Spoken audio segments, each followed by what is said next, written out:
friends here in Michigan. We are getting snowed at today, but I have high hopes it's going to be going pretty soon. My 10-day forecast shows for a couple more cold nights, and after that it's going to stay in the mid-20s at night. So I'm starting to think about direct sow. So today I pulled together all the seeds I'm going to direct sow outside as seeds in the month of March. Here is my mini list on sticky notes. Sticky notes are one of my favorite things. If you ever worked in my office with me, all the girls there would laugh because I have a sticky note wall, which I'd show you, but it's a mess. We're just going to stick with these two sticky notes. So I'm going to do peas, lettuce, carrots, radish, spinach, beets, kohlrabi, which I thought I was out of kohlrabi seed, but I found some, green onion, and then I've got onion down there with an asterisk because onion is not being started from seed outside, but I am going to put my baby onions out in March. So let's take a look at my pea varieties first. Say hi, Gracie. Here's Miss Gracie. She's so sad. Look at, she's lost her collar again. She's like a Houdini with her collar. We're just gonna put a collar on her. She gets rid of it. I'm gonna get you another one, huh? I don't even know what this one is. She's very upset because she keeps trying to crawl up and eat cabbage seedlings. Where's that? And I keep yanking her back out. I opened my seed cabinet and she crawled into one of the drawers and tried to play with my seed packets. Yes, she is our COVID kitty. We got Gracie, I think like summertime, maybe early fall of 2020, where I was just I needed a kitten at that point. We'd all been in the house for a long time together. That year I kept my kids home and homeschooled, and we just needed something fun and silly and ridiculous, and you fit the bill. She is all of those things. All right, I'll let you out here. Let's look at pea seeds. Okay, my main crop of peas will be Sugar Ann. I guess you can see it back here. This is a giant pack from Gurney's. I have another pack of seeds from My Gardener. They're fairly easy to get their hands on. They are, I call them kind of like a half runner. They get about 2.5, 3 feet tall. So I can grow them on the edge of my garden and just put like a little stake up, and I grow them kind of as a back wall right against the edge of my sidewalk, actually out in my in-ground garden. Because what happens then is they finish and the kids can walk down the sidewalk and pick and eat them fresh. And when they're done, I pull them out, and I usually have carrots or marigolds or calendula or something underneath them growing already. So that's a good thing to put there early. So this is the main ones we do. Now these are snap peas. I don't do any shelling peas. I think that to do shelling peas, to make it worth your time to preserve them, you would need to do so many. And I do not have that much room. So we do snap peas. We do this kind as our main crop. And then I always like these fun ones. This is Sugar Magnolia. This is also a snap pea. It's green on the inside, but the pods are this pretty purple color, and they have these really pretty pinky purpley flowers. It's just a gorgeous plant. It grows very tall, about 5 to 6 feet at least. I like to put these into teepees and let them they're just beautiful. In the same vein, I have this kind of snap pea called a spring blush pea. This is a bipolared green pea that blushes purple. It's very, very pretty. And you can also use the tendrils off these as pea shoots inside your salads in the springtime, which we do sometimes too. So I just like the different colors of these two. So I'm going to grow both of these. We'll eat them, but I'll grow them as kind of in decorative spots instead of like a production row like I will those Sugar Anns. The other one that I'm going to do is a snow pea, and this is called Beauregard. You can tell this one's been in my garden. Looks like I stepped on it. And this is made by a company called Row 7, and I don't know where they're based. Let me see if it tells me. Row 7, it's based out of New York, it says, and they do kind of experimental crosses. And so this one's called a Beauregard Snow Pea. If you go on their website, they don't have a ton of different kinds, but every year they're kind of messing with something different. This is also where I get my center cut squash from. So these are just big snow peas you can saute, and they are purple and they're beautiful. So these did really well for me last year. So those are the 4 varieties of peas I'm going to do this year, and I'm going to direct sow them all as soon as my ground is workable. Quick note, What does ground is workable mean? I did not know that when I first started to garden. I'm like, I don't really understand. Your ground is workable when it's not sopping wet or frozen or not suitable for planting. So depending on the spring, sometimes I get a very wet spring where everything's muddy.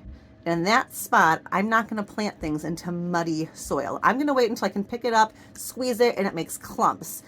It doesn't fall apart. It's not dripping water out. Good workable soil.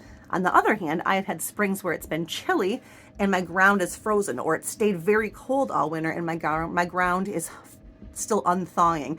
If I can't dig down in that soil, and if I hit a spot where it's frozen, I'm going to call that unworkable at the time too. I want to get down a good handful, a good shovel full down, and have that soil be workable and draining. Because what's going to happen is if your soil is frozen underneath, you're not going to have good drainage in the soil that you've got unfrozen on top, if that makes sense. And then you could drown your seeds.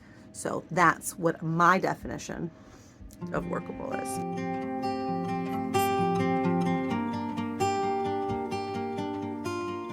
Okay, for lettuce this year, I'm going to grow 3 different kinds of lettuce together as a cut and come again lettuce. And what that means is that I'm going to sow them in rows very, very thickly, very intensely planted. My rows are going to probably only be maybe 1.5 inches to 2 inches apart. And I'm going to sow them very, very tightly. What I'm going to do is have the leaf lettuces come up, and they're going to keep reaching for the sun because there's not going to be a lot of room to go out. So they're going to go up, and then I'm going to come through and cut them. Did you like that?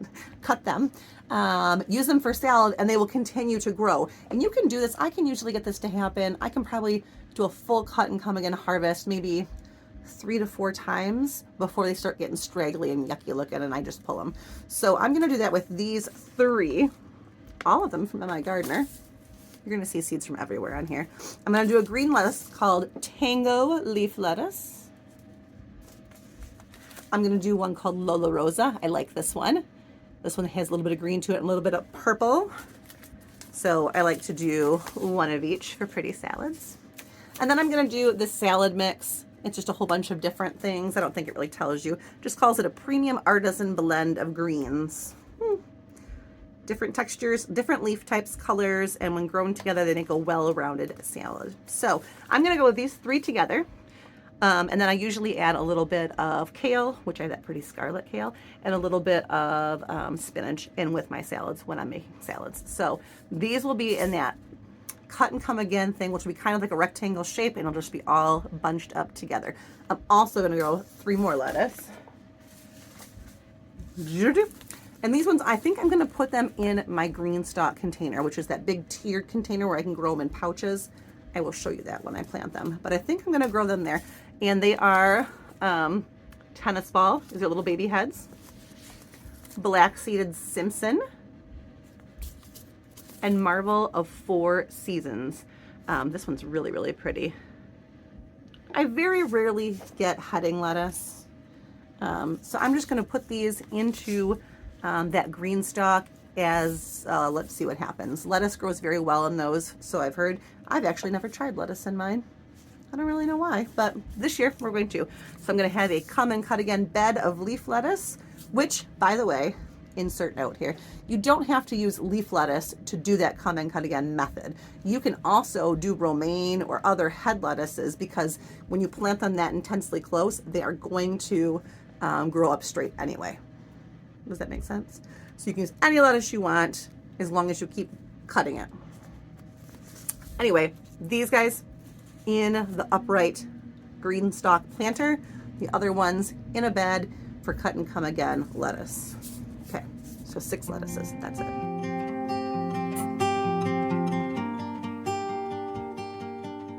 Okay, let's talk about carrots, because carrots and I, we go back and forth. I'm going to try 3 varieties of carrots this year in the spring.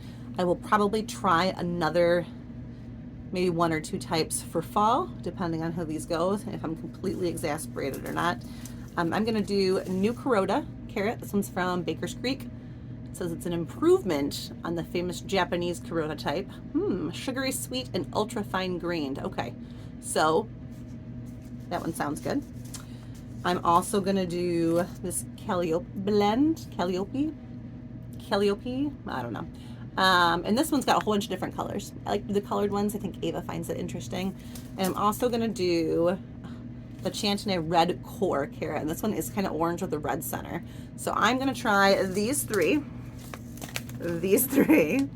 And I use this method I found from somebody on YouTube, and I don't even know who it is, so I can't even tell you who it is that I found it on. But you lay your seed out on wet soil, and you put a board over it. And you take that board and you pick it up to water if you need to, but otherwise you leave that board on until most of them have germinated. This has helped me get better germination. Even after that, though, sometimes I get carrots and sometimes I don't. I'll always get carrot greens. I guess the question is whether I get actually carrots we can eat. Now, last year I did really good at growing enough carrots for us to snack on, but I didn't get a big enough harvest to preserve. So I ended up buying carrots to can from a local farmer. But this year my goal is to get enough to can myself, because we actually did use carrots quite a bit. I think we only have 1 quart jar left. So these three, we'll see how it goes.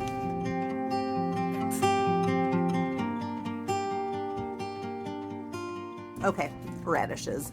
I don't know where you guys stand on radishes. My family, not really a huge fan, but I am going to start 2. I really like radishes to grow because they grow fast. They're very, very a good feel-good crop. You're very excited. They grow quickly. They're easy to grow, and they make you feel like you've done a really good job. So I'm going to grow 2. I'm going to go with this one that's called Malaga radish, and it is a Polish radish with this really pretty deep intense purple color. I grew these last year for the first time. They germinated great. They came up great. They were a good size, nice shape to them. They looked very even. Really liked these. And then I'm going to do, this one's called Sparkler White Tip, and it's from M.I. Gardener. I have not grown this one before, but I thought I'd try this one. I like things that are pretty, because what I'm going to do with these is I am going to try pickled radishes this year. So I'm going to try putting them in a pickling liquid and canning them. I also might try and ferment them. So I don't know that I've done much fermenting on this channel at this point. I dabble in fermenting. We're not going to say that I'm a fermenting expert or that I even know exactly what I'm doing, but I dabble. So I might try fermenting some of these. I'm definitely going to try pickling some, and we'll see if we like them that way. As far as eating them fresh or raw or even roasted, my family is not a fan. But I want to give them one more shot, see if we can find a way that we like them, because they are easy to grow and they make me feel really good to harvest something super early in the spring.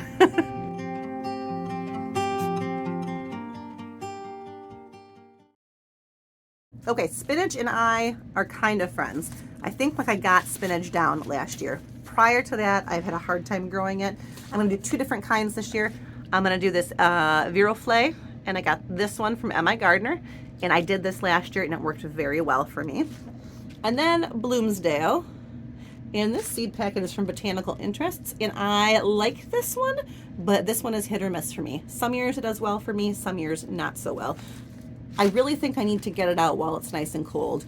What happened many times in the past is that I put it out a little bit later thinking it was too cold to start it, and then what happened is it got warm and it didn't work out. Because sometimes in Michigan it goes from winter to mud season for 2 weeks to summer, and it kind of just skips spring altogether. So I'm gonna get both of these in the ground as soon as the soil is workable, along with those peas, and I'm gonna try these 2 varieties head to head and see which one does better.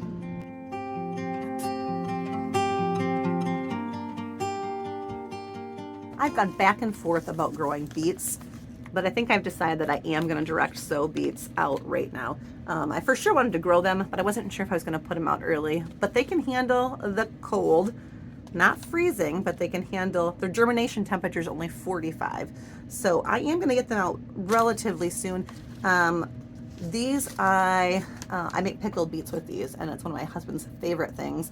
Last year we got enough to do just a couple pint jars, and they were gone within like a month. So I definitely want to do more beets. I'm going to try and do 2 rounds of beets. People often think that beets, because they're like radishes, they're quick and easy. They're not difficult, but they do take a lot longer. Let's see here. This one is days to maturity is 50 to 60 days, which is almost double that of a radish. And this one too. So so I want to get maybe some in right now and then get some more started in the house during the summer and put them outside in the fall and get around in the fall too.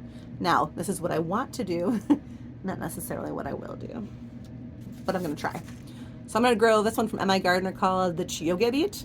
And I really like how that looks. It's really, really pretty striped like that. And that will look really, really pretty in my pickle jars. So I'm going to try that one.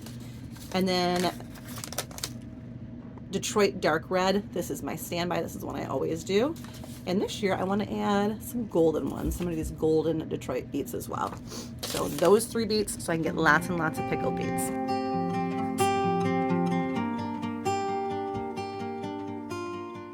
While I was seed cleaning and organizing, looking for all of my direct sow, I found kohlrabi seed. Listen, I was excited. I thought I was out of this. I would have started this sooner if I had found it. But now I'm just going to direct sow it outside because it can handle the cold. This is a weird looking vegetable. It looks just like that growing outside. Well, hello, Gracie. You guys are wiggling because she's messing with you. I told you she's a troublemaker. They grow like this. They've got roots out the bottom. But this is the root, and you see that kind of the top of this, plus all these things kind of growing out. So I am going to grow these, and what we do with it here is I cut it all off, and I use this big bulb part, and I use it kind of like a cabbage, and I make a slaw, like a kohlrabi slaw out of it. I think you could probably substitute it in any kind of cabbage recipe. So if you did like cabbage steaks where you slice them and grill like a cross section of a cabbage, you could probably do that with these too. Hi, sweetheart. Want to say hi? So I'm going to grow these this year, and I'm going to direct sow them because I just found them.